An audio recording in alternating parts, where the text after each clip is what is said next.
अस्सलाम वालेकुम। मैं हूं हुमायूं कामरान और आप देख रहे हैं हमारा YouTube channel stars with edge के। इस चैनल का मकसद आपकी मुलाकात डिफरेंट फील्ड से ताल्लुक़ रखने वाले प्रोफेशनल से करवाना है। इसके अलावा आपकी मुलाकात ऐसी ऑर्गेनाइजेशन से भी करवाना है जो सोसाइटी और लोगों की बेहतरी के लिए अपने अपने शोबों में खिदमत अंजाम दे रही हैं। आज के इस सेशन में हमारी गेस्ट हैं मिस सना आदिल बुखारी।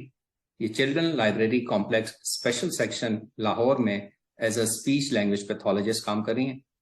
आइए इनसे मिलते हैं और children library complex special section के बारे में मजीद जानते हैं। Thank you very much miss Sana Adil Bukhari कि आपने हमारे लिए टाइम निकाला and we welcome you at our channel. जी sir, thank you so much. आपने हमें बुलाया अपने चैनल में और मैं आपकी बहुत शुक्रगुजार हूँ। और आप क्या जानना चाहेंगे हमारे चिल्ड्रन लाइब्रेरी कॉम्प्लेक्स के हवाले से? राइट, तो सबसे पहले तो हम यही जानना चाहेंगे कि ये children library complex special section है क्या और कब से आप लोग काम कर रहे हैं और लाहौर में आप लोग कहाँ मौजूद हैं? सर, बेसिकली हमारा जो चिल्ड्रन लाइब्रेरी कॉम्प्लेक्स सेंटर है वो 1988 से मंजर आम पर है। और उसमें जो स्पेशल सेक्शन है उसको तकरीबन 15 ईयर्स हुए हैं अभी कंडक्ट हुए। और इसके अंदर हम लोग टिपिकल और नॉन टिपिकल दोनों तरह के बच्चे लेकर चलते हैं। और हमारे बेसिकली 3 कैंपसेस हैं। एक हमारा है लाहौर में मेन कैंपस है और बाकी जो हमारे को कैंपसेस हैं, एक गुजरावाला में और एक सरगोदा में है। और जो स्पेशल सेक्शन की फैसिलिटी है वो जस्ट लाहौर में मौजूद है। अदरवाइज जो हमारे गुजरावाला और सरगोदा में है वहाँ पे हम स्पेशल सेक्शन को रन नहीं कर रहे अभी, लेकिन बाकी जो फैसिलिटीज हैं, एक्टिविटीज हैं, वो हम लोग चला रहे हैं वहाँ पे। और हमारे प्रोजेक्ट डायरेक्टर है सैयद और बुखारी, जो इसको लीड करते हैं।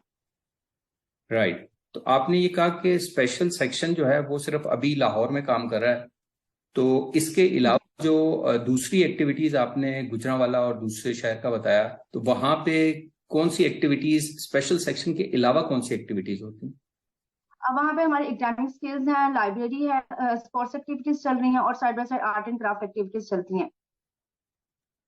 राइट, तो यहाँ पे अगर हम लाहौर वाले की बात करें, जो स्पेशल सेक्शन है, तो इसमें आप लोग किस किस्म की सर्विसेज दे रहे हैं स्पेशल बच्चों के लिए?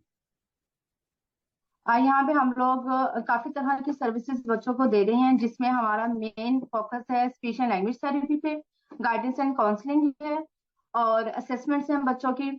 और उसके साथ ही बच्चों को स्पोर्ट्स की एक्टिविटीज दी जा रही हैं। स्पोर्ट्स है हमारा, आर्ट एंड क्राफ्ट है, एकेडमिक स्किल्स है, ऑक्यूपेशनल थेरेपी है, फिजियोथेरेपी है और डिफरेंट इवेंट्स हम ऑर्गेनाइज करते हैं यहाँ पे। इंडोर एंड आउटडोर एक्टिविटीज बहुत अच्छी हैं यहाँ पे बच्चों के लिए। राइट, और ये अगर मैं जनरली पूछ पाऊँ तो आपके पास किस किस्म के चैलेंजेस वाले बच्चों को आप लोग एड्रेस कर रहे होते हैं? मतलब ऑटिज्म है, डाउन सिंड्रोम है, इंटेलेक्चुअल चैलेंजेस हैं, लर्निंग चैलेंजेस हैं, तो आप लोग यहाँ पर किन किन चैलेंजेस पे काम कर रहे होते हैं? सर, बेसिकली ये इंक्लूसिव सेटअप है। यहाँ पे हम लोग ऑटिज्म को डील करते हैं, एचआई के बच्चों को डील करते हैं और डाउन सिंड्रोम है, इंटेलेक्चुअल इश्यूज के साथ बच्चे हैं, एडीएचडी हैं, हाइपर एक्टिव हैं, ऑल काइंड ऑफ इश्यूज जो है, स्पेशल नीड्स चिल्ड्रन जो है, हम सबको डील करते हैं यहाँ पे। राइट, अच्छा, आपने ये बताया कि यहाँ पे असेसमेंट की सर्विसेज भी हैं। असेसमेंट और डायग्नोसिस दोनों होते हैं या बच्चे अपना डायग्नोसिस बाहर से अपनी मुख्तलिफ जगहों से लेकर भी आते हैं? जी, हमारे यहाँ पे मुख्तलिफ जगहों से मोस्टली बच्चे जो है डायग्नोस चिल्ड्रन हॉस्पिटल से होकर आते हैं। लेकिन अगर जिन बच्चों के पास डायग्नोसिस मौजूद नहीं है उनका हम असेसमेंट और डायग्नोसिस हम खुद करते हैं। राइट, तो यहाँ पे डायग्नोसिस और असेसमेंट करने के लिए कौन से प्रोफेशनल्स उनको डायग्नोसिस और असेसमेंट करते हैं उनके बच्चों की?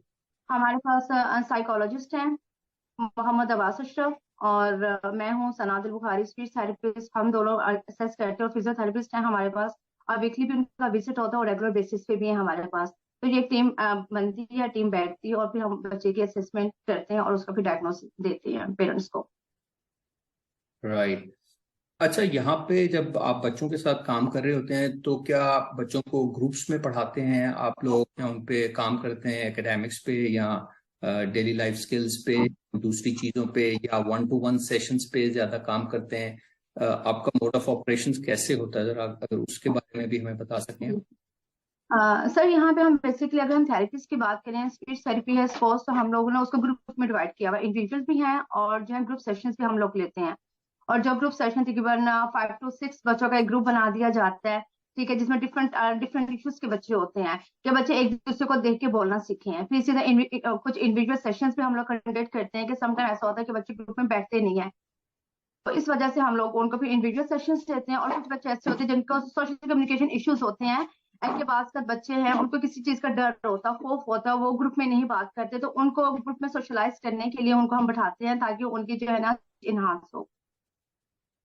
अच्छा, तो अभी इस टाइम पे अगर मैं पूछ पाऊं कि तकरीबन कितने बच्चे आपके सेंटर में आ रहे हैं, तो उसका क्या आंसर होगा? हमारे जो डेली बेसिस में 30 to 40 मेंबर किड्स हैं जो आते हैं, और वैसे जो हमारी मेंबरशिप एनरोलमेंट है तकरीबन 205 है अच्छा, जो एक्टिव मेंबर है हमारे। राइट। और हमारी फ्री ऑफ कॉस्ट सर्विसेज हैं। अच्छा, ये सर्विसेज भी फ्री ऑफ कॉस्ट हैं? जी हाँ जी, गवर्नमेंट ऑफ द पंजाब का अदारा है, इंफ्रास्ट्रक्चर है हमारा, और बेसिकली ये फ्री ऑफ कॉस्ट है, सारी सर्विसेज बच्चों को फ्री मिलती हैं। राइट। तो यहाँ पे आपने जिस तरह पहले जिक्र किया कि आप खुद स्पीच लैंग्वेज पैथोलॉजिस्ट हैं और साइकोलॉजिस्ट का आपने जिक्र किया, इसके अलावा आपके पास अगर टीम के बारे में थोड़ा मजीद और बता सकें कि और कौन कौन से प्रोफेशनल्स यहाँ पे बच्चों के लिए अवेलेबल होते हैं? हमारे पास ऑक्यूपेशनल थेरेपिस्ट हैं, फिजियोथेरेपिस्ट हैं, एकेडमिक स्किल्स के साथ टीचर्स हैं जो स्पेशल एजुकेशन उन्होंने किया हुआ है, उनको हायर किया हुआ है। और बाकी जो है हमारे साथ एक टीम के साथ काम कर रहे हैं, HMR है, ठीक है, हम मशले राह है, NGO है, प्राइवेट NGO, उनकी कोलैबोरेशन के साथ हम काम कर रहे हैं। राइट। अच्छा, जब यहाँ पे डिफरेंट प्रोफेशनल हायर होके आते हैं, तो आपकी हायरिंग का प्रोसेस क्या है? क्या वो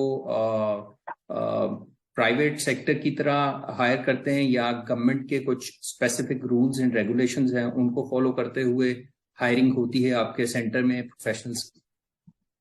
जी सर, ये basically government of the Punjab का अदारा है, तो यहाँ पे PPSC के थ्रू ही सेलेक्ट होके आते हैं लोग, और बाकी प्राइवेट NGOs हैं जो हमारे साथ काम करती हैं कोलैबोरेशन के साथ।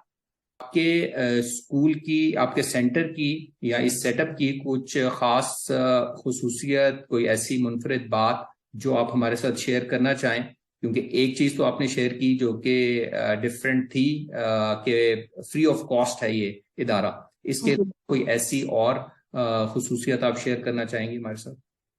जी, इसमें एक खसूसियत ये है कि हम लोग जो हमारे स्पेशल नीड्स चिल्ड्रन होते हैं, हम उनके पेरेंट्स को भी असिस्ट करते हैं। उनके लिए डिफरेंट सेमिनार्स होते हैं, अवेयरनेस कैंपेन होती है, इवन डेट के उनको हम अपने सेशंस पे भी बैठाते हैं कि आप बच्चों की स्पीच थेरेपी किस तरह कर सकते हैं। अगर गाइडेंस एंड काउंसलिंग का सेशन अगर वो अटेंड करना चाहें, तो हम पेरेंट को भी साथ रखते हैं, ताकि उनको भी पता चले हम अपने बच्चे के साथ किस तरह डील कर सकते हैं। और जब मैं स्पीच थेरेपी सेशन कंडक्ट करती हूँ, तो मेरे साथ जितने बच्चे, अगर 6 बच्चे हैं ग्रुप में, तो 6 ही पेरेंट्स होंगे, और वो भी सीखते हैं बैठ के, क्योंकि बाहर जितने भी प्राइवेट थेरेपीज होती हैं, तो वहां पे जो है पेरेंट्स को इतना असिस्ट नहीं किया जाता, पेरेंट्स को नहीं बताया जाता कि आप अपने बच्चे के साथ किस तरह डील कर सकते हैं। और जो बेहतरीन, मैं तो खुद कहूंगी कि जो मतलब कि जो बेहतरीन थेरेपिस्ट है वो पेरेंट्स हैं, क्योंकि पेरेंट्स जो है उनको ज्यादा मालूम है कि उनके बच्चे के क्या क्या इश्यूज हैं, वो अपने बच्चे को किस तरह डील कर सकते हैं। तो हम उनको गाइडलाइन प्रोवाइड करते हैं कि आप अपने बच्चे को इस तरह डील कर सकते हैं, आपके बच्चे में ये इशू आ रहा है और इसको आपने किस तरह टैकल करना है। राइट। तो मतलब कि आप पेरेंट्स की ऑब्जर्वेशन जो है उसको काफी प्रमोट करते हैं और उनकी और गाइडेंस पे भी काफी तवज्जो देते हैं। जी, और आपने सेकेंडली पूछा था कि आपकी कोई प्रोजेक्शन है सोशल मीडिया पे। हमारी वेबसाइट है, हमारी फेसबुक चैनल चल रहा है, ये चिल्ड्रन लाइब्रेरी कॉम्प्लेक्स के नाम से, और इसी तरह ट्विटर पे, यूट्यूब पे, और जितने भी सोशल मीडिया के चैनल है हमारी डेली बेसिस पे वहां पे जो है ना अपलोड होती है एक्टिविटीज। राइट। चलें, वो भी हम इस इंटरव्यू के डिस्क्रिप्शन सेक्शन में उन सब का लिंक भी प्रोवाइड कर देंगे, ताकि अगर किसी को डायरेक्ट देखना हो तो वो वहां से देख भी सकता है। आपने पेरेंट्स की ट्रेनिंग के बारे में तो बात की, तो हमने जी देखा कि ये जो फील्ड है इसमें प्रोफेशनल की अपनी रेगुलर एजुकेशनल अपडेट और ट्रेनिंग की भी जरूरत पड़ती रहती है। तो जी बढ़ती है। आपके अलावा जो प्रोफेशनल्स हैं उनकी जो रेगुलर ट्रेनिंग है नई टेक्निक्स या रिसर्च पे, उसके लिए आप क्या करते हैं? हम लोग जो है सेमिनार्स कंडक्ट करवाते हैं, और जो ट्रेनिंग के हवाले से जिस तरह हमारे इवेंट्स आते हैं, अभी रिसेंटली डाउन सिंड्रोम का इवेंट गुजरा है, तो उसमें हमने सेमिनार एक कंडक्ट किया माँ ऑर्गेनाइजेशन के साथ। तो इसमें हम पेरेंट्स को इनवाइट करते हैं ताकि उनको पता चले कि आपके बच्चे के साथ क्या इश्यूज चल रहे हैं। और इसी तरह जितने भी इवेंट्स हमारे नेशनल इंटरनेशनल हम लोग आते हैं वो हम लोग सेलिब्रेट करते हैं, और उसमें पेरेंट्स को दावत देते हैं कि पेरेंट्स भी आके सीखें। और डिफरेंट जितने भी हमारे स्पेशल नीड्स चिल्ड्रन के साथ जितने भी इंटेलेक्चुअल इश्यूज हैं, ऑटिज्म है, डाउन सिंड्रोम है, इंटेलेक्चुअल डिसेबिलिटी है, या हेयरिंग इम्पेयर्ड है, और या स्पीच डिलेड के साथ बच्चे हैं, उनको किस तरह डील करना हो, उसके ऊपर हम फिर एक एक अवेयरनेस कैंपेन रखते हैं या कोई सेमिनार कंडक्ट करते हैं, ताकि हम पेरेंट्स को बताएं कि अपना अगर आपके पास हेयरिंग इम्पेयर्ड का बच्चा है या कॉकलियर इम्प्लांट के साथ है, आपने उसके साथ बात किस तरह करनी है, किस टेक्निक के साथ आप बात करेंगे, और किस टेक्निक के साथ आप इनको सोशलाइज कर सकते हैं। इस तरह डिफरेंट सेशंस कंडक्ट होते रहते हैं। अच्छा, आपने मेरा ख्याल है शायद ये मिस हो गया था कि लाहौर में किस जगह पे मौजूद है, फिजिकल लोकेशन आप लोगों की है क्या ये चिल्ड्रन लाइब्रेरी कॉम्प्लेक्स की? माल रोड इन फ्रंट ऑफ जिना बाग है, ओके। शाहराह इमारत इबादत। Right, right, right. अच्छा, आपने जिक्र किया कि ये फ्री ऑफ कॉस्ट इदारा है जो कि बच्चों से कोई फीस चार्ज नहीं करता। तो ये क्या तमाम बच्चों से कोई फीस चार्ज नहीं करता या इसका कोई क्राइटेरिया है फिक्स? ये जो हमारे स्पेशल नीड्स का जो सेक्शन है ना, वहाँ पे कोई मेंबरशिप की फीस नहीं। बेसिकली मेंबरशिप होती है 1 ईयर के लिए हर बच्चे की, फिर 1 ईयर के बाद हमें रिन्यू करवानी पड़ती है। जो हमारा अदर सेक्शन है नॉन टिपिकल टिपिकल बच्चों के लिए, वहाँ पे हमारी जो है एनुअल फीस 200 है, और सिक्योरिटी फीस 200, इट्स मीन के 400 है पर ईयर। के बच्चे आते हैं वहाँ पे फैसिलिटीज लेते हैं। हमारे पास जो अदर सेक्शन है उसमें हमारे पास कंप्यूटर स्किल्स हैं, लाइब्रेरी है, हॉबी सेक्शन है, म्यूजियम है, गार्डनिंग है, और फिश एक्वेरियम है, और डिफरेंट किस्म के वहाँ पे भी जो है इवेंट्स ऑर्गेनाइज करते हैं हम लोग, और बच्चे उसको उनका आके एंटरटेन करते हैं। राइट। तो एक क्वेश्चन जो मेरे जहन में अभी आया है वो ये कि आपकी कैपेसिटी कितनी क्या है, मतलब कितने बच्चों को आप लोग अकोमोडेट कर सकते हैं? जिस तरह आपने बताया कि काफी अभी 209 शायद आपने टोटल इनरोलमेंट बताई। जी तो अभी आपके पास जो बच्चे आते हैं तो सारे बच्चों को आप एडमिशन दे देते हैं या मतलब एक मैक्सिमम कैपेसिटी भी है आपकी कि कितने बच्चों तक आप अफोर्ड कर सकते हैं उनको? जी, हमारा क्राइटेरिया है 4 to 18 ईयर्स का एज का क्राइटेरिया है, और इसके अंदर ही जितने बच्चे आते हैं हम उनको एंटरटेन करते हैं। और बेसिकली ज्यादा लोगों को जो इशू है वो उसका ट्रैवलिंग का इशू आ जाता है, और हम्म। जिसकी वजह से बच्चे जो है ना थोड़ा मतलब कि डेली बेसिस पे आते नहीं है। तकरीबन 1 वीक में 2 to 3 टाइम विजिट कर लेते हैं, लेकिन जो रेगुलर बेसिस पे वो तकरीबन 30 to 40 स्ट्रेंथ है हमारी। राइट।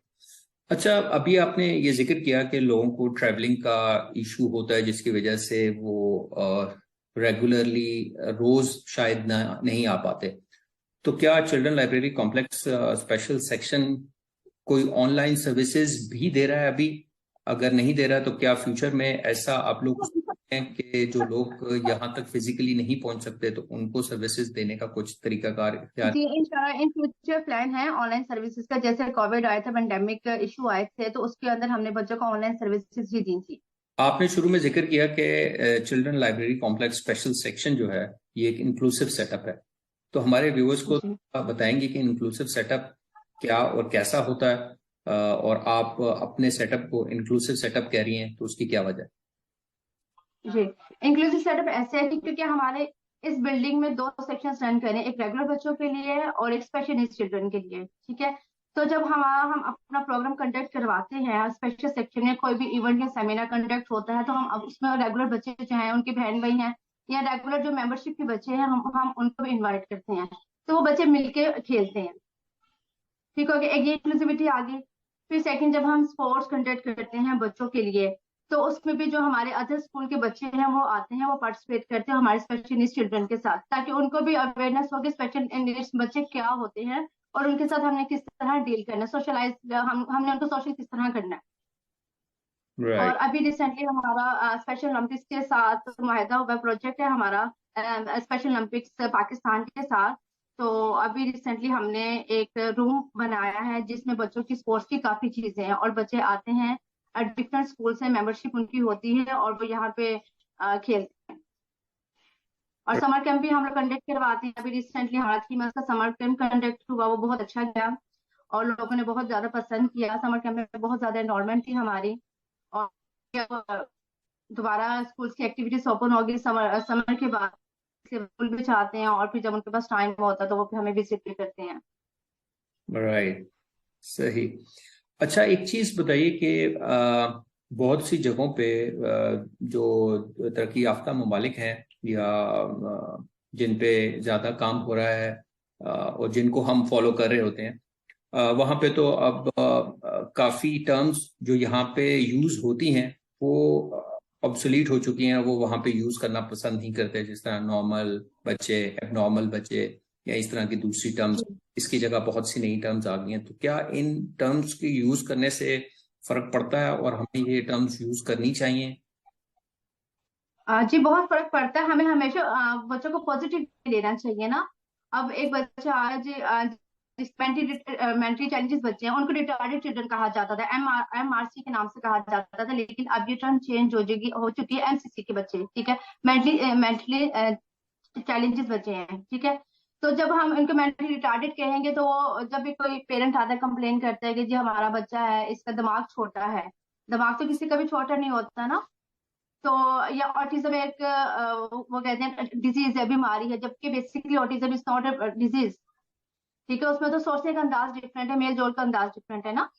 तो ये जो राइट। ऐसे टर्म्स हैं कि जिनको हमने खुद समझना होता है। पहले वक्तों में लोग जो थे ऑटिज्म को और जो मेंटली चैलेंजेस बच्चे थे उनको सेम ही समझते थे, उनको इतना शो ऑफ नहीं करवाते थे। लेकिन अब तकरीबन हर दूसरा बच्चा ऑटिस्टिक है, डिफरेंट है, मतलब कि आप और मैं भी इस पर डिफरेंट है। हमारे जो रेगुलर बच्चे हैं वो भी एक दूसरे से डिफरेंट है, रेगुलर जो बहन भाई हैं वो भी एक दूसरे से डिफरेंट है। तो ऑटिस्टिक का नाम अगर हम इनको भी दे दें तो कोई इश्यू नहीं है, लेकिन ऑटिस्टिक में यही है कि उनके सोचने का अंदाज डिफरेंट है, उनका गुफ्तगू करने का अंदाज डिफरेंट है, उनका मेल जोल का अंदाज डिफरेंट है। तो हम लोग ऑटिज्म अवेयरनेस पे काम कर रहे हैं बहुत ज्यादा, कि हमें ऑटिज्म को समझने की जरूरत है। फिर उनका अपना ट्रैक है और हम रेगुलर बच्चों का अपना ट्रैक है। पेरेंट्स कहते हैं नहीं जो मैं कह रहा हूँ आपने उसको फॉलो करना है, और फिर वो बच्चे को जिद में ले आते हैं, फिर टेंशन शो करते हैं। और हम तो यहाँ पे इतनी काउंसलिंग करते हैं पेरेंट्स की कि जो एक बच्चा ऑटिज्म है या ऑटिस्टिक फीचर्स हैं उसके साथ, तो आपने उसको अंडरस्टैंड करना है, उसको अपने मुताबिक नहीं चलाना, आपने उसके मुताबिक चलना है। फिर आप देखेंगे आपको कितना सुकून महसूस होगा। राइट। अच्छा, बिल्कुल। तकरीबन हमारे क्वेश्चंस तो कंप्लीट हो गए हैं। एक लास्ट क्वेश्चन जो मैं पूछना चाहूँ तो ये कि जो पेरेंट्स हैं उनको आप क्या एडवाइस करती हैं, मशवरा देती हैं कि कैसे वो एक सेंटर को चूज कर सकते हैं जब वो किसी ऐसे सेंटर के बारे में तलाश कर रहे हो उस सेंटर को। तो उनको क्या पॉइंट्स उनके जहन में होने चाहिए, क्योंकि अमूमन ये देखा गया है कि प्राइवेट सेक्टर पे वो ज्यादा फोकस कर रहे होते हैं और उनकी फीस भी ज्यादा होती है, लेकिन उनकी प्रेफरेंस होती है कि वो प्राइवेट सेटअप में कोई सेंटर देखें। तो आपका क्या मशवरा है कि जब वो किसी सेंटर को तलाश कर रहे हो तो उनके जहन में क्या पॉइंट्स होने चाहिए? उनके जो है, मतलब कि हमने बेसिकली बच्चे की सोशलाइजेशन को फोकस करें कि मेरा बच्चा कितना सोशलाइज्ड हो सकता है, ठीक है। और दूसरा जो है, प्राइवेट सेशंस को या प्राइवेट अदालत को लोग ज्यादा अहमियत देते हैं, और उसमें फीस भी वो पे करते हैं, लेकिन उनको आउटकम्स वैसे नहीं मिलते, ठीक है। एक बंदे ने कहा कि भी आप इस सेंटर में चले जाएं, वो चले तो जाते हैं, लेकिन उनको उसका फीडबैक नहीं मिलता। तो मैं तो यही कहूंगी कि आप खुद बेहतरीन थेरेपिस्ट हैं, पहले अपने बच्चे की जो छुपी हुई सलाहियतें हैं आप उसको देखें और उसके मुताबिक आपको सेंटर चूज करो। बेसिकली जब अगर आप एज के मुताबिक अगर हम बात करें, 4 to 5 ईयर का बच्चा है सपोज, ठीक है, और आपके पास डायग्नोसिस भी है कि आपका बच्चा स्पीड डिलेड के साथ है या ऑटिज्म के साथ है, तो आप खुद देखें कि एक 4 से 5 साल का बच्चा क्या करता है। बेसिकली हमारे पेरेंट्स का फोकस ये होता है कि अ, बच्चे ने स्टडी करनी है, बच्चे ने पढ़ना है, मैंने उसको कहा ए लिखना है तो you have to write it, ठीक है। बच्चे का मूड नहीं है तो वो उनको ये लगता है कि बच्चा जो है हमारी बात नहीं सुनता, बच्चा हर वक्त खेलता रहता है। तो इसमें फिर इस चीज को फोकस कराने के लिए वो बच्चों में टेंट्रम ज्यादा शो, मतलब कि टेंशन ज्यादा आने लग जाते हैं। तो मैं तो पेरेंट्स से यही कहूंगी कि अपने बच्चे को पहले खुद समझें और फिर कोई जो है ना सेंटर को सिलेक्ट करें, और बेसिकली ऐसे सेंटर सिलेक्ट करें जिसमें सिर्फ आप फीस ना पे करें, बल्कि उसमें ये हो कि बच्चों के लिए कोई गैर निसाबी सरगर्मियां भी वहां पे मौजूद हों। एक्टिविटी बेस्ड लर्निंग जो है वो बहुत जरूरी है आजकल। राइट। बिल्कुल आपने सही कहा कि मैं एक्चुअली अभी लोगों के पास भी उतनी अवेयरनेस नहीं है। एक तो सेंटर से रिलेटेड, दूसरा स्पेशली जो गवर्नमेंट सेक्टर के जो सेंटर्स हैं उनके बारे में प्रॉपर इंफॉर्मेशन भी नहीं होती लोगों के पास। ये children library complex special section है, ये तो काफी स्टेट ऑफ द आर्ट और तमाम सर्विसेज या सहूलियात के साथ आरास्ता है। तो लोगों को शायद उतना इसके बारे में पता नहीं है। तो लेकिन जो सोशल मीडिया पे प्रेजेंस है, फेसबुक पे और यूट्यूब पे और दूसरे इंस्टाग्राम पे, तो उससे आई एम श्योर के लोगों को ज्यादा इसके बारे में पता लगेगा और लोग आएंगे आपके पास आपकी सर्विसेज लेने। तो जी, लोगों को अवेयरनेस भी मिल रही है। इवन डेट कि हम लोग खुद आउटरीच प्रोग्राम कर रहे हैं बच्चों के लिए। डिफरेंट स्कूल्स आ रहे हैं हम लोग का, ताकि बच्चों को मतलब कि वहाँ के स्टाफ को भी अवेयरनेस, कोई एक्टिविटी बेस्ड अदारा है। क्योंकि हॉस्पिटल सेटिंग्स में तो आपको पता है कि 1-to-1 टीचिंग है, या हॉस्पिटल सेटिंग में सिर्फ जो है ना हॉस्पिटल का जो खौफ है ना वही बच्चे को मतलब के ले जाता है। बच्चे इतने परेशान हो जाते हैं, और हमारे पास बच्चे बहुत ही डर के साथ आते हैं, लेकिन अल्हम्दुलिल्लाह विद इन 1 वीक जो है ना बच्चे एडजस्ट कर जाते हैं, और बच्चों को वो माहौल बहुत पसंद आता है। यहाँ पे हम कोई भी सख्ती नहीं करते बच्चों के साथ, बच्चों को प्यार से डील करते हैं। राइट। और उनको उनकी मर्जी के मुताबिक जीने देते हैं। राइट। और पेरेंट्स कहते हैं नहीं, इसको इसी जगह पे बिठाएं और यही काम करवाएं। राइट। वो क्योंकि वो पेरेंट्स की काउंसलिंग बहुत जरूरी है, स्पेशली चिल्ड्रन के जो पेरेंट्स है बहुत जरूरी है उनकी काउंसलिंग, उनकी अवेयरनेस और उनकी काउंसलिंग बहुत जरूरी है। अगर वो काउंसलिंग उनको हम अच्छे तरीके से काउंसल नहीं कर सकेंगे तो वो अपने बच्चे के साथ अच्छा काम नहीं कर सकेंगे। बिल्कुल बिल्कुल सही कहा आपने। और इसी एडवाइस, मशवरे और अच्छी टिप्स के साथ we are at the end of our interview.